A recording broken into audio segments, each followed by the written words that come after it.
अस्सलाम वालेकुम। आज की शॉर्ट वीडियो में मैं आपको सिखाने वाला हूँ यूट्यूब चैनल के लिए प्रोफेशनल लोगो कैसे बनानी है, वो भी फ्री में। बहुत इजी और आसान सा तरीका है। सबसे पहले आपको गूगल क्रोम ओपन करना है, सर्च में लिखना है आइडियोग्राम और सर्च करना है।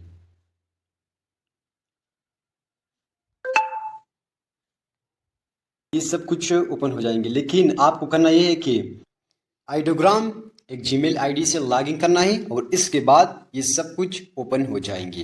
तो ये सब कुछ आप देख सकते हैं। तो सर्च में मैं लिखता हूँ, ये प्लस वाली जो निशान है ना, इस पर क्लिक करना है और सर्च बार में लिखना है। तो मैंने ये सर्च में लिखा लोगो फॉर यूट्यूब चैनल जनरेट पर क्लिक करना है। ये प्रोसेस स्टार्ट हो गया। तो इसको हम वेट करते हैं और उसके बाद हम देखते हैं कि हमारा लोगो कैसे बन गया।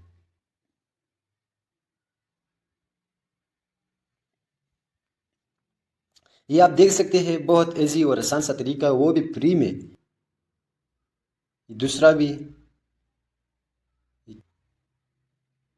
और इसके बाद इसको डाउनलोड कैसे करना है, इस पर क्लिक करना है, इस बटन पर, और उसके बाद डाउनलोड इमेज पर क्लिक करना है और डाउनलोड अगेन पर क्लिक करना है। तो इसी तरह आप भी कर सकते हो। तो बहुत इजी और सिंपल सा आसान सा तरीका है।